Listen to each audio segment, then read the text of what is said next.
Revelation 3169. From the 24th of June 1944.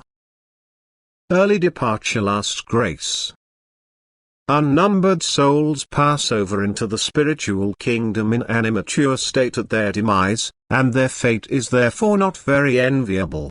The kingdom of light is closed to them and they live in an environment which is adapted to their immature state, but which does not suit them at all, for selfish love is particularly strongly developed in these souls, which is why they had little love for their neighbor on earth and could not reach a high degree of development. Self-love now makes them feel their inadequate fate particularly hard, for they will not be able to satisfy it anywhere. It is true that her own desire presents her with everything she desires, but as soon as she tries to grasp it, she realizes that they are only illusions, and this realization is all the more tormenting the more she desires earthly goods.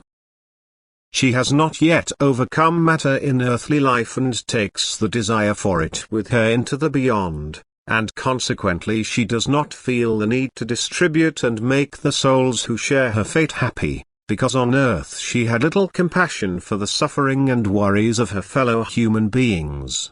And yet, God also grants these souls grace and gives them renewed opportunities for development so that they can also attain higher maturity in the beyond.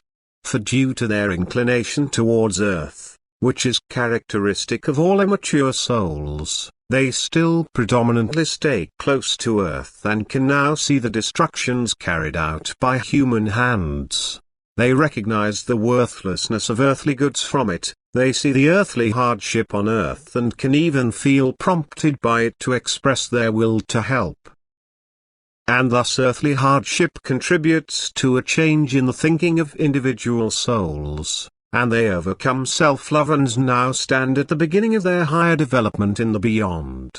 This grace is still granted by God to countless people today, that thus people's unkindness will indeed bring about their earthly end, since earthly life is not used for the purpose of the soul's higher development, but that the now departed souls are nevertheless allowed to stay close to earth in order to change their attitude in people's suffering and misery, in order to realize the worthlessness of earthly goods and to suppress their desire for them. But if the self-love is exceptionally strong, then even this earthly hardship will not contribute to the change, then the desire will only become ever more fierce for the goods of the world, and the being's own imagination will make it believe all the things it longs for. But then the state is also exceptionally tormenting, and the soul is in greatest danger of developing regressively and no longer making use of the last grace in the kingdom on the other side.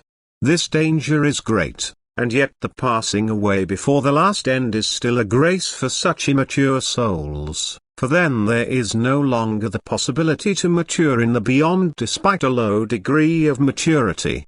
Therefore, premature death is proof of divine love which still wants to bring salvation to such souls since they have failed in earthly life. It is a last resort to change to love, and God leaves no means untried to still bring salvation to all beings before it is too late. But how he uses these means is up to his free will. Amen.